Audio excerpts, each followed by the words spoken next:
айтканда. Деги эле насаатчынын негизги милдети эмне? Сиз кантип насаатчылыкка келип калдыңыз? Билип туруп келдиңизби же этабы менен өзүңүздү даярдадыңызбы, кандай?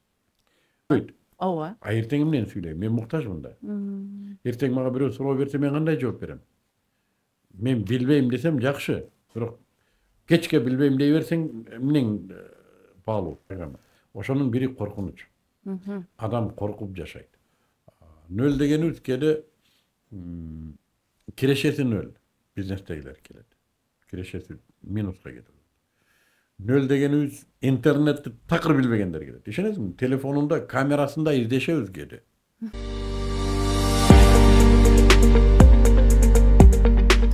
Арыбаңыздар, кутмандуу күнүңүздөр менен, урматтуу радио кармандар. Жалпыңыздарга бүгүнкү жаңы күндүн саламы айталы. Албетте, чай үстүндө программасы кезектеги чыгарылышын баштап турат. Студияда Атыжөнү Мелиза Кочкор кызы. Негизи чайлашуу бул бир себеп, дидарлашуу канимет дейт элибизде. Андыктан бүгүн дагы сиздер менен чай үстүндө маек куручу инсаныбыз студиябызга коногубуз келген. Тааныштыра кете турган болсом, биздин социалдык расмий баракчаларыбыздан буга чейин кабардар болгон чыгарсыздар. Айтор жакыныраак үн алгыга келиңиздер. Бүгүн бизде конокто коомдук ишмер, эркен журналист, тренер, насаатчы, устат Мыктыбек Арстанбек агай. Саламатсызбы? Кудайга шүгүр. Кош келдиңиз. Рахмат. Маанайыңыз жакшыбы? Сырттагы аба ырайы таасир этпейбиби? Алхамдулилла. Тирүү болсок болду. Абдан жакшы. Буга чейин сиз менен мындан 6-7 ай мурда баарлашкан экенбиз. Агай андан бери бир убакыт өттү дегендей, тирүүлүктүн ар бир күнүндө өзгөрүү, өнүгүү, өсүү дегендей. Мына өзүңүз бул тармакта аябай жакшы акыркы кездерде насаатчылык кылып келе жатасыз. Алгачкы эле суроом, жолдон чарчабай элесизби? Жок. Кудайга шүгүр. Эми чарчадым дегенде эмне өзгөрөт? Чарчадым десең да болот, мен чарчадым дегим келбейт. Сиздин сапарларыңыз байма-бай болуп атат, ар жумада, Өмүрдүн жол сапарындачы мындай учурлар болбой элеби? Мен чын айтсам ушуну ойлонгум келбейт. Эмнеге? Канча өмүр калды бир Кудай билет. Өлүм периштеси жаш кар деп кылгабайт да. Ажал жеткен болсо келе берет. Ошо бүгүн түшкө чейин келип калса, иштин баарын бүтүрүп коюш керек. Кечке чейин келсе иштин баарын бүтүрүп коюш керек. Эртең келип калса иштин баарын бүтүрүп коюш керек деп эле жашаган мага ыңгайлуу да. Жана паланча жыл жашайсың деген колумда эч кандай күбөлүк жок. Демек, жылдарды, убакытты цифра менен гана эсептейсиз. Агай бирде мындай деп айткан элеңиз, эсимде. Азыркы учурда бизге жагат жакпайт деген нерсе эмес, керек эмес деген нерсе менен алып урушуп калабыз депчи. Учурда сизге эң керектүү нерсе эмне болуп жатат? Бала кезде жан дүйнөңүзгө, өзүңүзгө, жашооңузга дегеле. Бала кездегидей эле. Өспүрүм кезде деле мен үчүн ушул актуалдуу болду. Кийин деле актуалдуу, азыр деле. Мен жашоомду эмнеге алмаштырам? Бүгүн балким бир аз акылдуураак сөздөр бул. Но мен дайым убактымды эмнеге иштетем, ушун менен алып урушуп келдим да. Аллах Таала мага жападан жалгыз эң ушундай денени жаратты, нафсини берди, акылды берди. Эгер өмүрдү бербесе анын эмне пайдасы да? Ошондуктан Аллах Субханаху ва Таала жараткандан кийин эң чоң пайда, эң зор ырыскы бул убакытты бериптир. Бул бирден бир адамдын күчү жеткен ушу убакытты тартиптөө. Мен ушу менен алып урушуп келем да, азыр деле. Демек, азыркы тил менен айтканда тайм менеджмент дегенди, дисциплинаны аябай карманасыз. Ал уюштуруу. Негизи ошо башты мени акылды ээлеген нерсе, мен убактымды эмнеге алмаштырам, эмне алам бул убакытта. Эмнени алам, реалдуу пайдасы тие турган эмнени алам. Ошо. Сиз убакытты гана эмес, бүгүнкү күндө кесибиңизди дагы башка өңүткө алмаштыра алдыңыз десек болот. Агай, анткени биз сизди журналист катары тааныганбыз, коом тааныган дегенде алгач публикага, жалпы элге. Бүгүн насаатчы, тренер катары жалпы бизнес сферасында агартуучулук жасап жатасыз десек дагы болот да, тактап айтканда. Деги эле насаатчынын негизги милдети эмне? Сиз кантип насаатчылыкка келип калдыңыз? Билип туруп келдиңизби же этабы менен өзүңүздү даярдадыңызбы, кандай? Адамдар насаатчы дегенге кандай маани берет мен билбейм. Бирок мен насаатчы дегенди бир аз башкача түшүнөм. Насаатчы башкаларга караганда бир аз жакшыраак билген адам. Жакшыраак. Бардыгын билиш мүмкүн эмес. Да? Бала кезден деле насаатчылык болот да, мисалы өзүң иниңе насаатчылык кыласың. Жол көрсөтүү. Муну мындай кылба, муну мындай кыласың. Кеттик, мына барба, буяка бар.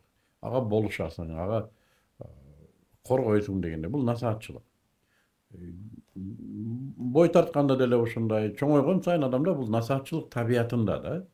Эмнеге десе Аллах субханаху ва таала адамды ушундай жараткан экен да, мен ушундай деп ойлойм. Адам жетекчиликке муктаж экен. Дайым бирөө ага жетекчилик кылыш керек экен. Ага ким жетекчилик кылат? Же атасы, же агасы, же энеси, же өзүнүн мурдакы тажрыйбасы барлар, же эгер курак менен алсак, андан көбүрөөк билген, балким андан кичинелер.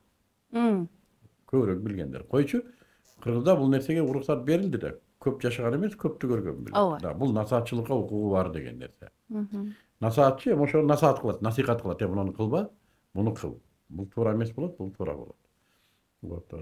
Эми барган, балким насаатчылыктын барган сайын масштабы көтөрүлөттүр, балким. Курак өткөн сайын ушул жоопкерчилик көтөрүлөт. Насаатчылык бул жоопкерчилик, бирөө үчүн жоопкер болуп атасың. Албетте сен үйрөтүп жатпайсың, Ошол балким масштаб чоңоёт. Курак өткөн сайын. Үй бүлөнүн масштабында, кийинчерээк балким эл тоотсо, көчөнүн масштабында, балким эл муктаж болсо, балким бир регион же болсо мамлекеттик деңгээлде, коом деңгээлинде балким ушул масштабы гана көтөрүлөт.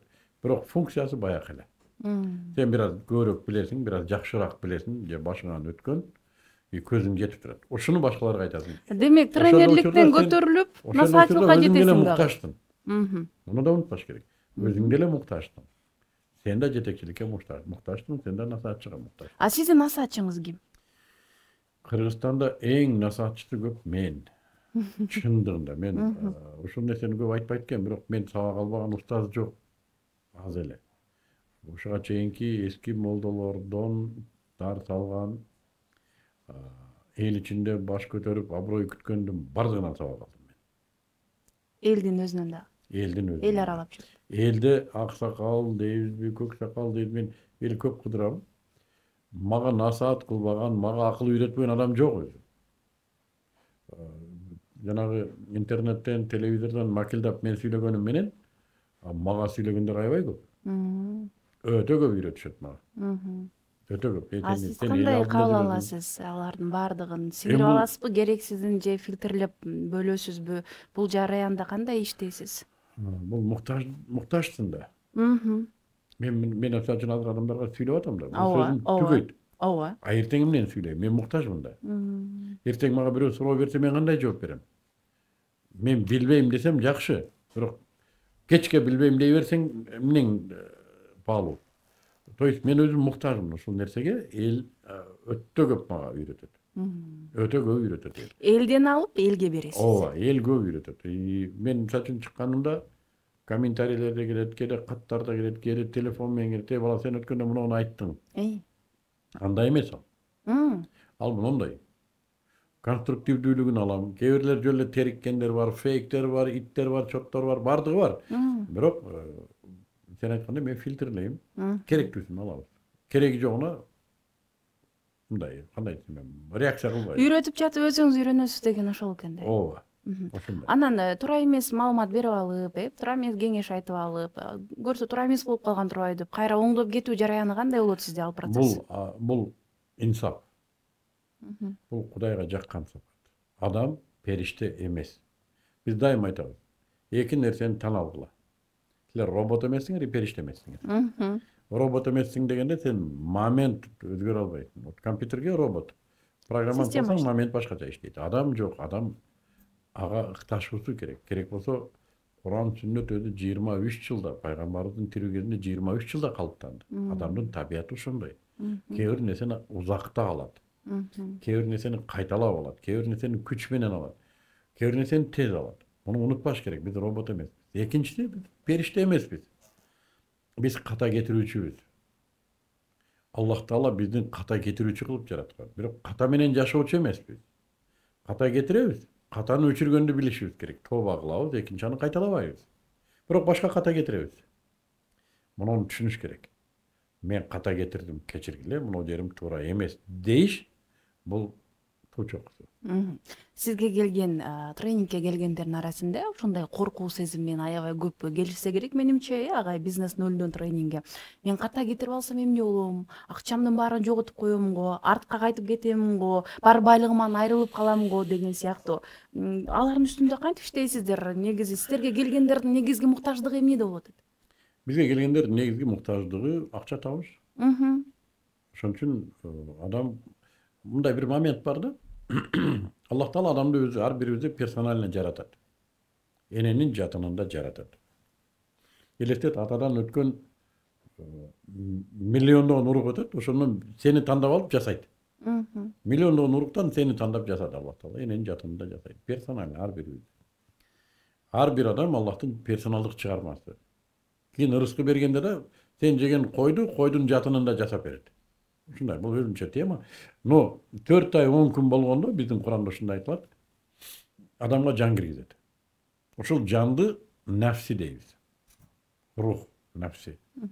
Ошо нафсинин ичинде программалар бар. Адамды жашата турган, алдыга түртө турган программалар бар. Компьютерде встроенный программа эле программа. Ошонун бири коркунуч. Адам коркуп жашайт. Дайым. Коркпосо жашоосу комфортко кирип кетет. Комфорттолор ва коркпогондор. Коркунучтун баарын жеңип алган, үйрөнүп алган коркунучка. Колго үйрөтүп алган. Комфорттон чыкпайт, эмне коркунучтан коркот. Эми адамды жашатуучу бул коркунуч. Жинде адам коркпойт. Акылы менен реалдуулук дал келбейт. Сол адамдын бардыгы коркот. Мен азыр коркуп атам, мен эл түшүнөбү, түшүнбөйбү. Эртең эл мени эмне десе кандай? Мен суроосуна жооп бере аламбы, бере албаймбы? Мен азыр калпагым кыйшайып калганбы, жокпу? Чапан отурду, отурбады. Коркунуч, дайым коркунуч. Спортсмен, боксер эмне үчүн жеңет? Коркконунан жеңет. Таяк жеп калам деп. Мисалы үчүн. Эмне үчүн мектепти бүтүрөбүз? Себеби аттестат болбосо окууга өтпөйбүз. Бүт баары коркунуч. Эмне үчүн эрге тийебиз? Мен кийин карыганда ким менен калам? Эмне үчүн үйлөнөбүз? Мен тукумсуз калып кетемби? То есть адамдык коркунуч. Бизнесте да мына ушундай. Болгону коркунучту жеңиш мүмкүн эмес, аны башкарганды үйрөнүш керек. Биз ушуну үйрөтүп беребиз. Мындан коркпо, мындан корк. Кандай инструменттер бар агай? Толтура, анын баары эми ошол жакта да. Биздин тренинг бүт бардык формула коркунучту башкаруу. Мисалы үчүн бирөөсү эле айтайлык, биз бүт байлыгын салдырбайбыз да. Бир дана сатып алып, анан ушуну үйрөнүп, улам коркунучту башкарып, болот экен, эми 2-ни, эми 3-тү. Сиздердин тренингде чын эле бизнес нөлдөнбү? Нөл дегенде жыйынтыгы 2-3 маани бар. Акча абсолюттук нөл эмес. Жол киретине кетет, обедке кетет, интернетине кетет. Бирок бул баягындай дүң акча салбайбыз. Жок, мен каршымын. 1000 сом, 2000 сом менен баштайбыз. Ошону биз нөл деп койсоң боло берет дейбиз. Бул бир. Экинчиси, нөл дегени өмүрү бир ручка сатып көрбөгөн адамдардан келет. Нөл. Нөл дегенибиз кээде кирешеси нөл. Бизнестегилер келет. Кирешеси минуска кетет. Нөл дегенибиз интернетти такыр билбегендер келет. Ишенесизби? Телефонунда камерасында издешебиз кээде. Кайка кетти мунун камерасы деп. Сканер, ошо телефонун билбегендер келет. Өздөрү айтат, мен телефонду билбеймин дейт. Колдонбойм. Ушулар 2 айдан кийин миллионго чыгыш керек. Биздин тапшырмабыз ушул. Ошолор нөл. Биз ошон үчүн нөл дейт. Койчу каягынан алба нөл. Кээде бизге чоң бизнесмендер келет. Нөл. Интернеттин нөл. Сиз өзүңүзчү нөлдөн баштадыңыз барбы? Нөл, конечно, биз муну менен туулган жокпуз. Албетте, азыр деле үйрөнөбүз. Бизнести башкаруу, бизнести баштоо, башкаруу, кеңейтүү. Бизнесте эмне идея маанилүү агай? Биринчиден идеябы же адамдын өзүнүн ички даярдыгы? Биринчи бизнес деген эмне? Бизнес ар ким ар кандай ойлойт экен. Кээ бирлер өндүрүш деп ойлойт. Ооба. Кээ бири чайкоочулук, кээ бири алды сатты. Соодалашуу. Жок. Мен азыр акыркы кезде айтып калдым, Кыргызстанда бизнес жок экен. Эмнеге? Чайкоочулук бар экен, алды сатты бар экен, өндүрүш бар экен. Бизнес бул системалык иш. Бир система коюлган, идея келгенден баштап акча түшкөнгө чейинки иштердин системасы. Эгер ушул система коюлса, тагыраак айтканда, система деген эмне? Sen жок болсоң да иштей берет.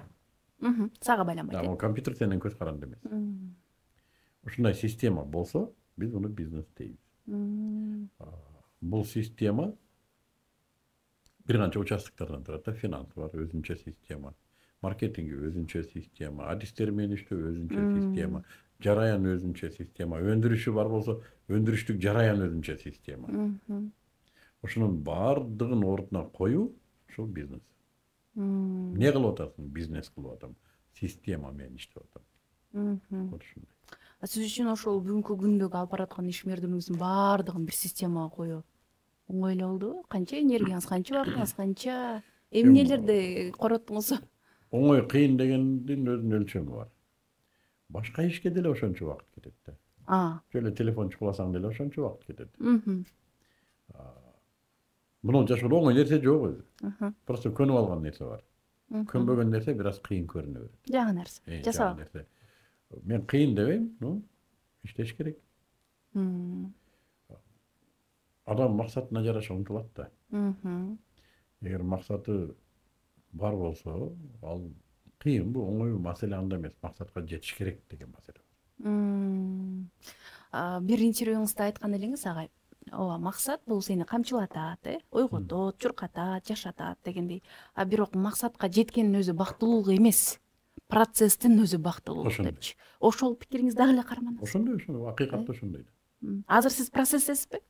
Жашоо процесс. Жашоонун өзүндө процесс. Финишти эмне деп эсептесек болот анда? Мен үчүн финиш бардыгы деп билет да. Акыркы финиш биздики бейишке барып тынчышыбыз керек да. Ага чейинки максаттардын бардыгы ошол жака алып барыш керек. Демек, биздин жашоо, коом жасап аткан ишмердүүлүгүбүз бардыгы акыбети ошол жака алып барыш керек.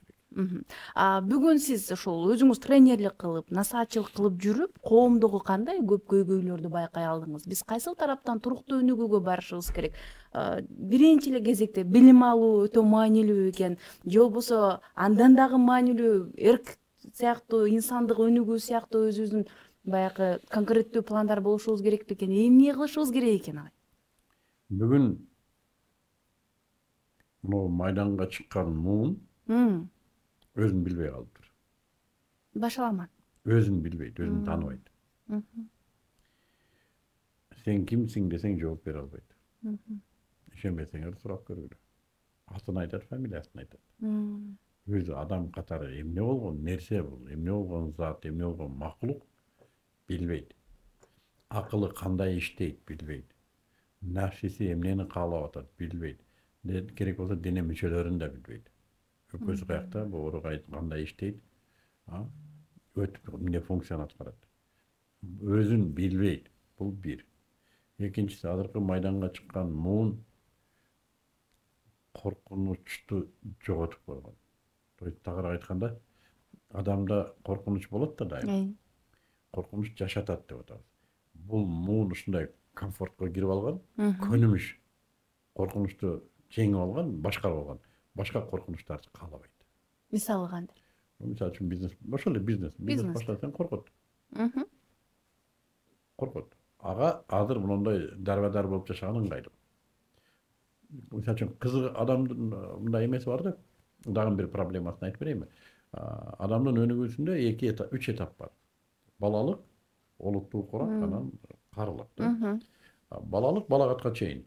Мына ошо балагатка чейин педагогика таасир берет. Эрк бирөөнүн ата эненин жок башкаруучунун башка бирөөнүн колунда эрки. Ушунда адамдын тарбиясы негизги критерий кызыгуу. Баланы кызыктыруу менен тарбиялайт. Кызыктыруу менен. Бала тиштеп көрөт, сындырып көрөт, жыгылып көрөт, ыргып көрөт дегендей. Бүгүн балагаттан кийин мен айткан керек эмес, зарыл эмес деген критерийге өтүш керек да. Жок, бүгүн биздин өтө көп жаштарыбыз 30-35те деле кызыгуу менен жүрөт. Балалыгы созулуп кеткен. Бир этаптан экинчи этапка өтө албай. Да, кызыгуусу созулуп кеткен, бала кыялдык, инфантильность. Несерьезный деп коет. Жасап көрөйүнчү. Кылып көрөйүнчү. Мына кызык болот эте. Аябай кызыктым да мына нерсеге. Сөздөрү деле ушундай. олуттуу жок мамиле. Ошон үчүн жоопкерчиликти ала албайт. Алгандан коркот. Да, себеби олуттуу курак балалыктан айырмасы жоопкерликте. Мен жооп берем мына нерсеге, бер мен жооп берем. Мына кызга үйлөнөйм, мен жооп берем ошо кыздын жашоосуна. Мына бала төрөлдү, мен буга жооп берем. Мен мына турмушка чыктым, мен бунун үчүн жооп берем деген жок. Кичине жашап көрөт, кызыгы кетти. Бала кезде ойноп көрөт, кызыгы кетет да оюнчуктун. Ооба. Жашоонун да кызыгы кетти, эр менен жашаган, ажырашып кете берет. Аял менен ажырашып кете берет. Кызыгы бүттү. Мына ушундай муун келип калыптыр аренага. Өзүн тааныбайт, комфорттуу, балалыгы созулуп кеткен. Буларга эмне себеп? Кантип келип калды агай? Эмнеден улам? Биз бир формациядан башка формацияга өткөн учурда төрөлдү да булар. Советтик система урап, биз капиталисттик системага өттүк. Ошол кезде 70 жыл бою мамлекетте кул болуп жашадык да. Ачуу чындык ушундай. Мамлекет биз тоталдык режим. Ар бир ишибизге кийлигишет. Мамлекет ар бирин колдонот. То есть көзөмөлдөйт. Мамлекеттик төрөт үйүндө төрөлөсүң. Мамлекеттик мектепке барасың, мамлекеттик бакчага барасың, мамлекеттик жогорку окуу жай, мамлекеттик иште иштейсиң, мамлекеттик айлык аласың, мамлекеттик курорт, мамлекеттик оорукана, мамлекеттик пенсия, өлсөң мамлекеттик мүрзөгө көмүлөсүң. Эркиндик жок, бардыгы мамлекеттик. Бул деген кулдук, тоталдык кулдук. Мамлекетке кул бардыгы. Мамлекет ар бир ишиңди көзөмөлдөйт. Иштебей койсоң камайт. Туура эмес сүйлөсөң камайт. Өзүңчө бир иш кылсаң чайкоочу деп атат. Ушундай режимден дападаныга эркиндик берип салды. Биздин парламент келди да эгемендүүлүк беребиз деди. Элди мамлекеттен эгемен кылып таштады. Мамлекетке кул эмессиңер, каалагандай жаша деди. Бирок мамлекетти багышың керек деди. Эл эркиндикке чыкты да маңырап калды да эмне кыларын билбей калды. Буга чейин баланы мамлекет тарбиялачу да, мектеп тарбиялачу. Бул ата-эне тарбиялаганын билбейт, адепти гана билет. Болду. Атаңа сөз тиет деп, чоңдор сөз тиет. Өзү этнопедагогика аралашып кеткен, бардак. Ушул учурда төрөлгөн балдар ата-эне эркиндик менен алып барышып калды. Давай мына Фергананы алып келип бияка мынчадан сатабыз. Жүгөрө келип, бедее келип, кеттик Россияга. Бала нафи тарбияланбай. Ошол муун келди, алсыз муун келди. Бирок бул учурдагы өтөт дагы эволюциялык процесс. Мунун залакасы 2-3 муунга барат. Бизде бир жакшылык болду. Кандай жакшылык дейишибиз керек. Ошо менен катарлаш дин да келип калды бизге. Дин алда канча тарбиялап койду. Өтө көбүн тарбиялап койду. Дин орой тарбиялады. Мына араб, мына адам. Мындай сүсү жок. Энеде эркелетип тарбиялаган жок да. Короче, муну кылба арам. Кийимди мындай кий. Шалбыратып ушуну кий ушуну. Чүнкөн. Ошол кезде скорый помощь ушу болду. Демек, түшүнбөгөндөр болду. Мунагы мен жогорку билимим бар, мунагы өзү буту кий, шалбырап кийинип алып ушул мени окутабы дегендер болду. Булар азыр дин, Аллахтын бир мээрими төгүлүп бизди баягы исламда мындай бир нерсе бар да. Кул бошотсоң, үйдөн айдап ийбейсиң да. Кул эркиндикте жашай албайт. Ал эркиндикке көнгөнгө чейин ал кулду азат кылсаң да айдап ийбейсиң. Эркиндикке көнгөндөн кийин анан кетет. Кээ бир кулдар кайра хозяинына келип, мен жашай албайт экенмин, мен сиз айткандай эле жашайын дейт. Советтер Союзунан кууп ийди да эркиндикке. Адамдар маңыроо басып калды. Демек, бул жерде дагы системанын өзгөрүшү бүгүнкү биздин муундун калыптанышына таасирин. Эч ким бизге капитализмде жашаганды үйрөткөн жок да. Бүтүндөй курулган заводдорду аралап сатты, колхоздорду бүлүндүрдү, малды, койду арак алмаштырып. Бирок ошол эркиндик азыр сиздерге, бизге баарыбызга жанагы жасап аткан иштерибизди эркин алып барганга мүмкүнчүлүк берип атат да. Мүмкүнчүлүк берди, бирок канча кутуруулар болду. Канча адамдар булду, канча эркектер эрге тийип кетти. Канчасы жер кыдырып кайра келбей койду. Бул жагы да бар да. Социалдык. Конечно. Ошол учурда дагы жакшы скорый помощь келип калды. Бул биздин динибиз болду. Ошол диндин таасиринде алхамдулилла бүгүнкү кээ бир адептерибиз сакталып калды. Бүгүн да мына сакталып калгандарды мен айтам. жаман көрсө көрсүн, эмне десе ошо десин. Сакталып калгандардын 99 жана 99% диндин таасиринде сакталып калды. Болбосо кулдуктан эркиндикке чыккан да, айтып атпайбы, ашмалтай чыгып калат экен элдин. Агай, азыр биз жалпы система жөнүндө сүйлөшүп атып, коомдогу окуялар, анан бүгүн биздин учурда жашап жаткан жаштарыбызга, муунга эмне керек деген теманын алкагында сүйлөшүп атып, тамырына барып атпайбызбы? Эми конкреттүү бир суроо менен кайрылайынчы, агай. Бүгүн учурда биз инсандык өнүгүү деген темаларга аябай басым жасап салдык да. Жеке бренд деген нерселерге, мына өзүңүз иштеп жаткан системада дагы бул аябай иштейт. Жаңы терминдер келе баштады, инновация келе баштады, технология келе баштады. Анан биз билгенсиз дагы бүгүн ыктайып атасыз да ага. Мына соц тармактардан чыгып атасыз, байма-бай суроолорго жооп берип атасыз дегендей. Мына ошондой ийкемдүүлүк дейинчи. Адамдарда ийкемдүүлүк бүгүн биринчи орунга чыкса, ийгиликтүү боло алабы? Бул дагы бир сапатпы? Өздөштүрүп кетүү керекпи? Же мурдагыдай эле жок, мен туруктуу өнүгүүнү каалаймын деп бир орунда турган маанилүү? Өнүгүү деген ийкемдүүлүктү талап кылат. Экөө бир эле түшүнүк. Маселе башкада. Баягы суроону сен туура бердиң. Биз туура эле багытта кетип атабыз. Айтайын дегеним, эми биздин мамлекет өнүктүрө албайт. Биз эркинбиз. Биздин тандообуз бар. Мамлекет биз менен өнөктөш. Мурдакыдай өнүктүрүүчү, тарбиялоочу эмес. Эми өнүгүү, тарбиялануу өзүбүздүн колубузда. Вот ушуну айтайын. Эми өнүгүү эмне? Жөнөкөй буюмдарга салыштырып түшүндүрүп көрөлүк. Вот мисалы үчүн бирөөнүн бир машинеси бар. Ал машинесин жасалгалагысы келет.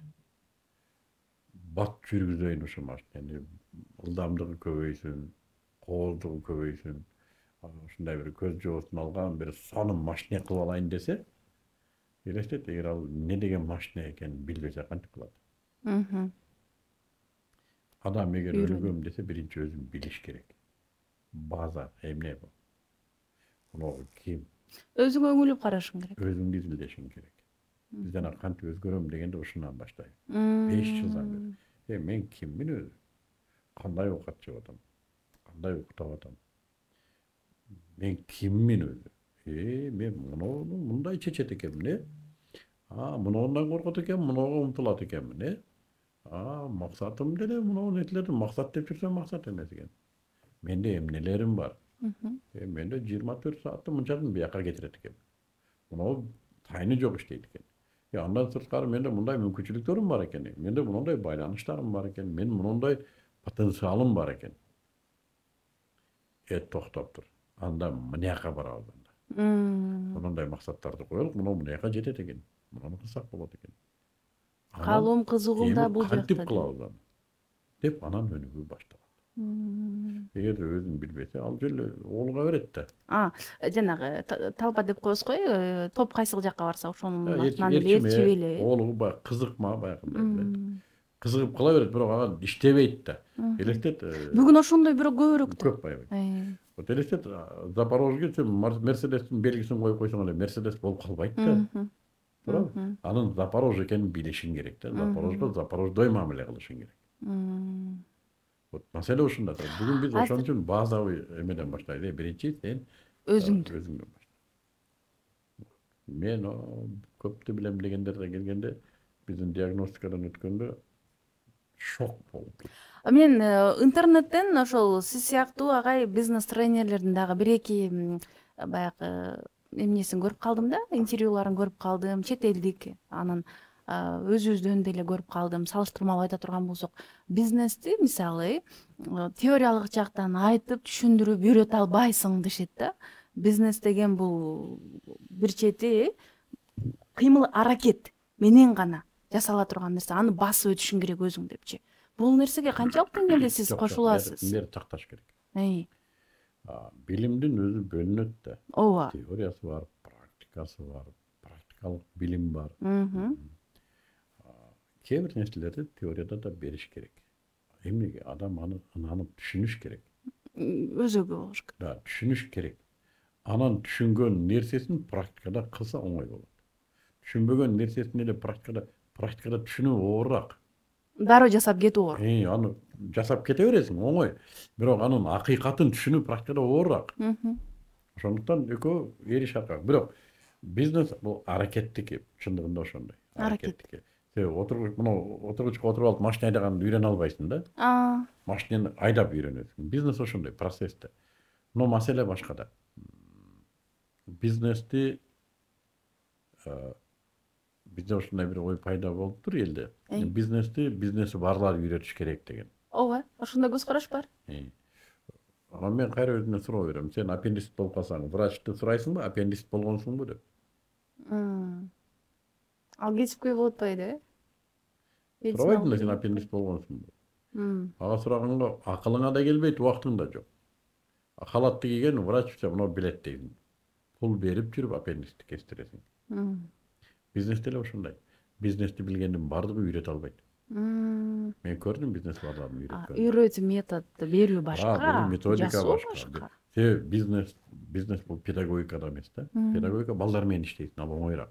Бизнес бул андрогогика, чоңдор менен иштейсиң. Чоңдордун психологиясы башка. Сизге ушундай сын пикирлер болду беле агай? Ошондон улам суроо жаралды?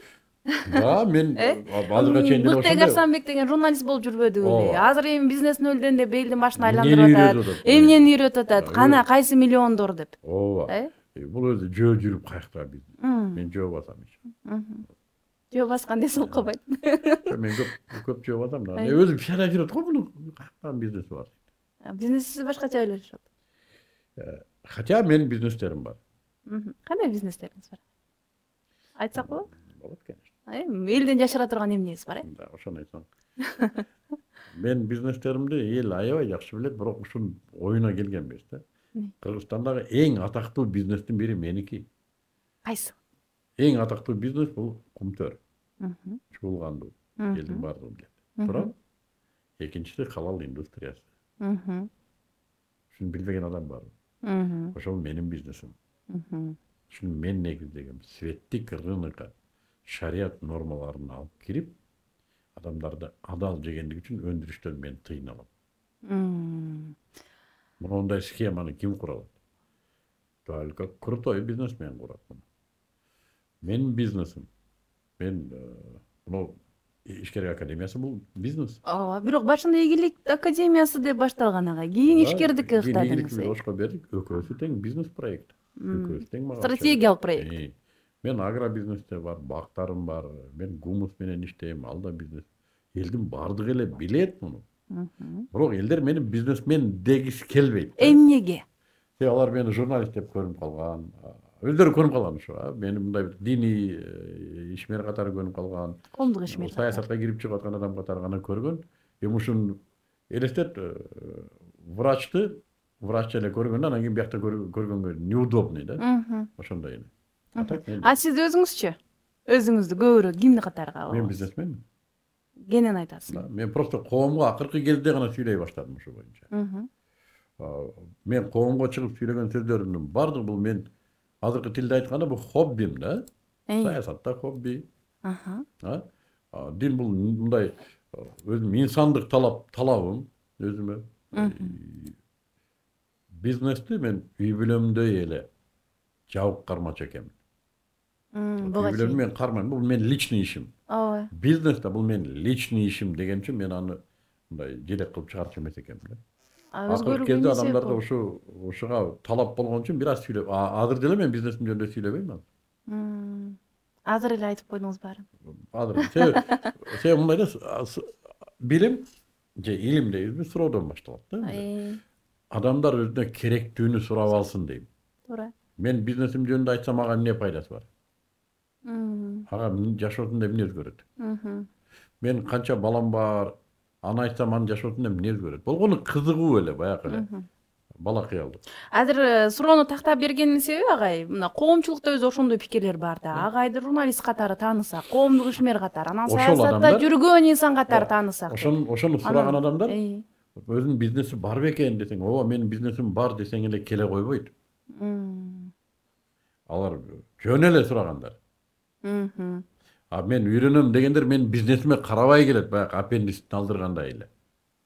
Аппендицитти алдырыш керек. Мен бизнесимди башташым керек. Анын бизнеси барбы жокпу, башым ооруп эмне кылам? Жок, бирок анализдейт да агай. Кимден саак алып аткан анализдейт. Результат болобу болбойбу, ошого келет. Мен акча төлөп атам. Дарыгерге барганда эле. Да, результат болобу болбойбу. Все. И бүттү. Ал мен бизнесим бар, жок, аны урбайт. Мен результат беремби, жокпу? Азыр сиздер аябай көп бүтүрүүчүлөрдү курстан өткөрүп жатасыздар да, анан алардын арасында эми баары эле ийгиликтүү болуп, баягы нөлдөн А чекиттен Б чекитке жылып калбаса керек, ага ийгиликсиз болгондору да бар да. Ал адамдын өзүнө байланыштуу болобу? Анан бүгүн мындай көз караш бар го. Ушундай курстарды өтүп атабыз, тренингтерди берип атабыз, семинарларды дейли, мейли. Ооба, аларды катыштырып атабыз, бирок аягында жоопкерчиликти биз кайрадан эле ошол келгендердин өзүнө төртүп коюп атабыз, жыйынтык чыкпагандан кийин деген сыяктуу көз караштар да. Ошондой болуп калат го. Сиз буга кандай көз караштасыз? Биз эч качан жоопкерчиликти өзүбүзгө албайбыз. Башынан эле. Эгер сен бизнести үйрөнөм деп келсең, мен кантип үйрөтөм эгер сен үйрөнбөсөң? Кантип үйрөтөм? Сен компьютер эмессиң да, мен сени мээңе салып кое албайм. Сен өзүң аракет кыл. Муну кантет? Муну мынтебизби? Муну мынтейинби? Муну кылып келейинби деп өзүң үйрөнбөсөң, мен үйрөтө албайм, сени жасата албайм. Биз башынан ушуну сүйлөшөбүз. Аягына чейин сүйлөшөбүз. Да, сен айткандар бар, өлүгүн артып коет. Ооба. Кээбилер окудум, биз болбоду башында деп. көп кыйналдык да. Алар ойлойт экен, биз акчасын төлөп койдук, эми биз бизнесмен болуп калышыбыз керек. Мен карган турам. Ишенесиңби? Келишим түзөбүз, видеого тартабыз. Бардыгын өзүм кылам дейт. Анан мен окутам. Мен эч нерсе кылып бербейм. Мен болгон түшүндүрүп берем, жасатып берем, өзүңө сага жасатып берем. Өзүң жасайсың ошону. Жок, мен колум тийбей атат, айылда ишим чыгып калды десең, мен айдайм, бар жок. Мен жаманатты кыласың, бар. Репутация. Жок, мен жоопкерчиликти өзүм алам деп карганат, агай, мен өзүм жооп берем. Тилкат жазат мага. Өзүм жооп берем. Айтканыңызды кылам. Атасына да андай ант бербейт. Атасына да андай ода кылган эмес. Мага ода кылса анан окутам. Мен айтканыңызды кылам. Ошондо да результаттар ар кандай чыгат. Эмнеге? Адамдын табияты ар кандай. Кимдир бирөө тез өздөштүрөт, кимдир бирөө секинирээк. 11 жыл мектепте окуп, канан натыйжа. Тамга окуганды үйрөнүп чыкты, болду. И то эсепти да калькуляторго жүргүзөт. Эмнеге претензия койбойт мектепке? 11 жыл өмүрүмдү бердим деп. Мен 2 айда миллионго чыгарып коем. Алдыңкыларын. Калгандары 3 ай, 4 ай, 1 жылда чыккандар бар. Бир адам ушул кезге чейин претензия кое элек. Бир адам. 5 жылдан бери. Бир адам. Биз президенттерди таш менен кууган элбиз. Муктуйукту жөн эле былчыйта коймок. Эгер мен жоопкерчиликти өзүм алып алганымда. Мен албайм жоопкерчиликти. Мен болгону үйрөтүп берем, жасатып берем. Кылыш сенин ыктыярың. Өзүң кылбай атсаң, башында ушуну чечебиз биз дайым. Себеби бул өтө актуалдуу маселе да. Бул сөздөрдү ким айтат? Булар өмүрүндө жоопкерчилик алып көрбөгөн адамдар. Булар өмүрү бирөөлөрдү баягындай наалып келгендер да. Мамлекет кылып бербей атат. Бияк мынтип атат, жамгыр жаап койду, жол суу болуп кетти. Өзү эчтеке кылган эмес. Булар ушундай деп ойлонот. Бизге келгендер мындайлар эмес. Арасында бар шығар. Эл көп. Бизге келгендер башкача ойлонот. Алар мен өзүм мага үйрөтүп эле коюң, мен кылам дейт. Өзүм жасайм. Жоопкерчиликти өзүм алам. Мына мен Ошко учуп келем го, мени күтүшөт. Мен келем, ушундай обедке да чыкпайт. Обедке чыкпай, агай, мынусун айтып бериң, кандай кылабыз? Мынерин кандай кылабыз? Мен келгенче ар бир тапшырманы аткарышат. Демек, өзүнөн өзү иргелип кала турбайбы? Ошондой биз изденгендер келет. Биз айда беребиз. Акчаны берип айда беребиз, бар кет.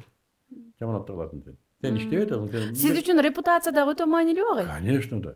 Элестет, ал чыгып алып сасыйт. Мыжык майга жетпей кыйкыргандай эле да, сасып калып. Ал өзү сасыйт көчөгө чыгып алып. Мына результат болгон жок.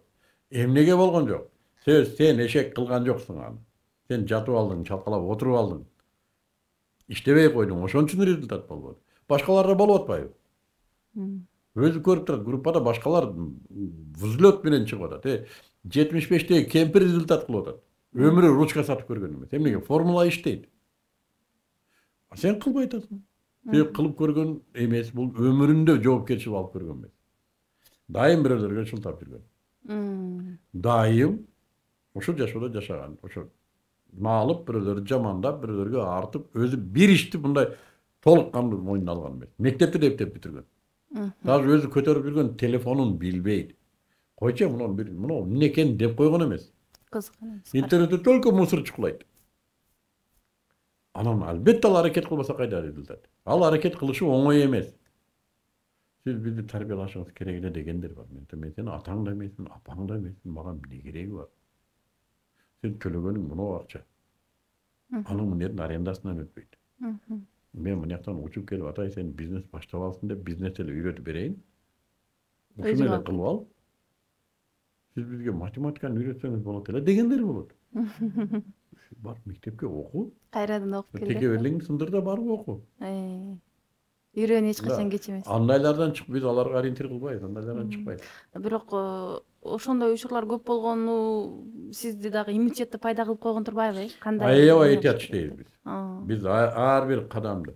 Айтып атпайбы, адамдардын көбү айлыкта жүрүп, же болбосо миграцияда жүрүп, баягындай таарынткым келбейт, алдын ала кечирим сурайм.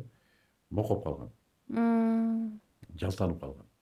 Анын өзүндө ишеним пайда кылыш чоң проблема. Өзү акча төлөп келет. Мен айтканыңызды кылам дейт, бирок ичинде каршылыгы бар. Кыламы, кыла албайм, кыла аламы? Ошондо биз кадам. Мен эле жогорку билимдүү психологмун. Ооба. Кадам жасатабыз. Эке кызым, эми муну кылып койгум. Мына кече эле сабакта. Крутой отурат ошондой. Агай, мен түшүнбөй атам. Бергел. Чоң красавчик. Жигит. Муну жазчы сен.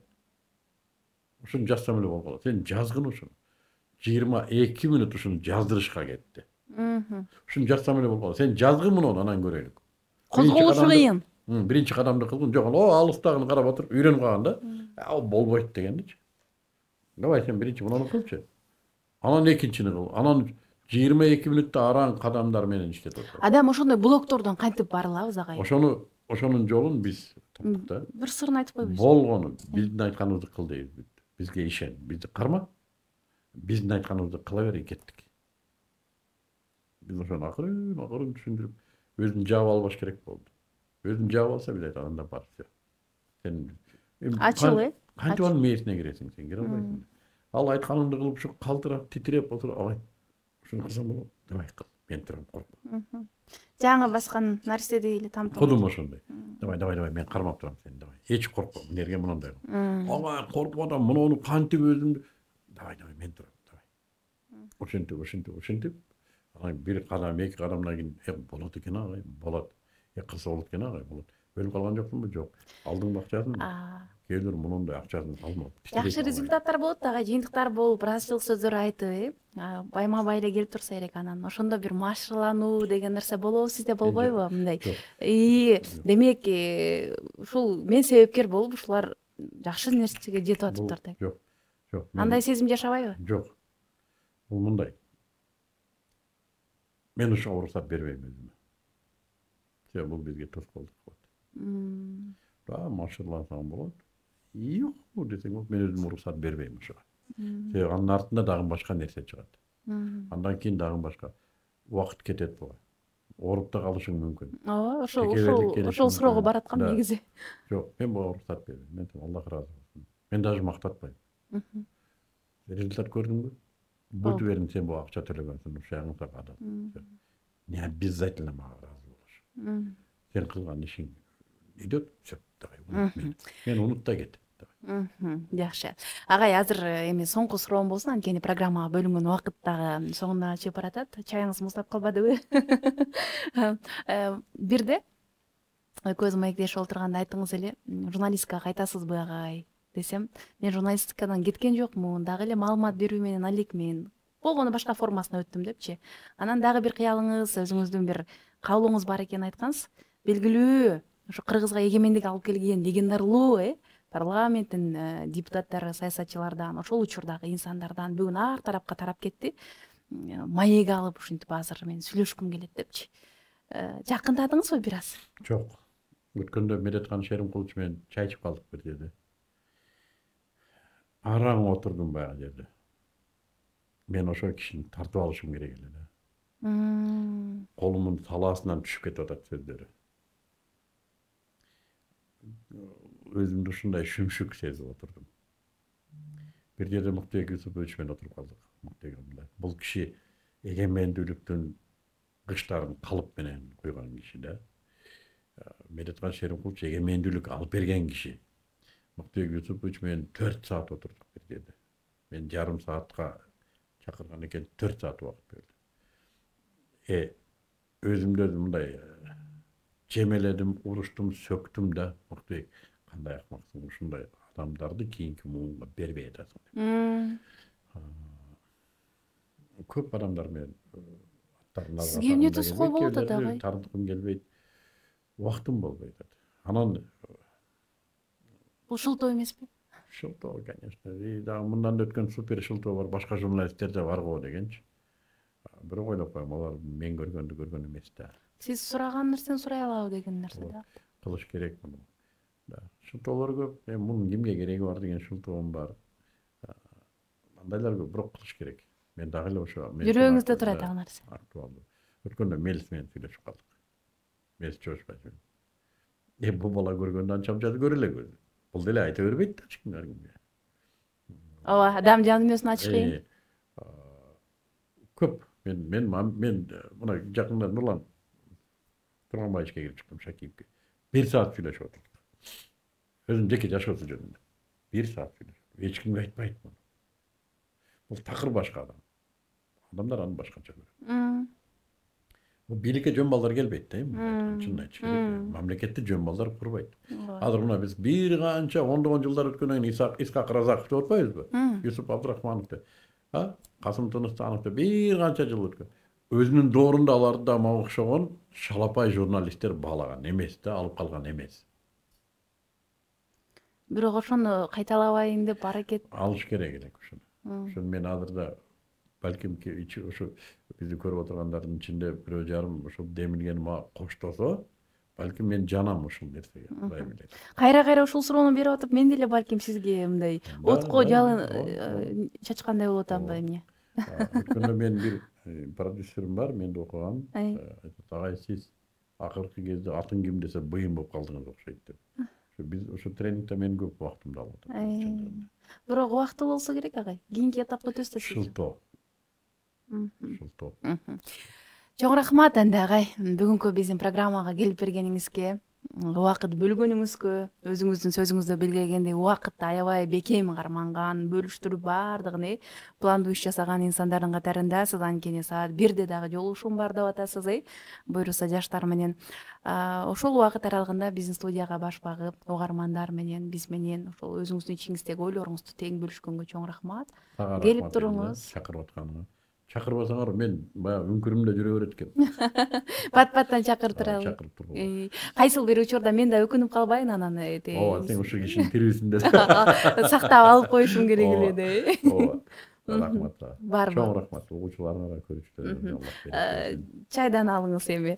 Анда урматтуу радио каармандар, чай үстүндө программасын биз мына ушундай маанай менен, мына ушундай таризде жыйынтыктайлы. Студияда кызмат кылган аты-жөнүм Мелиза Кочкор кызы, ал эми менин бүгүнкү маектешим, дилмаек куруп берген инсан, коомдук ишмер, эркен журналист, тренер, насаатчы, устат Муктубек Арстанбек агай болду.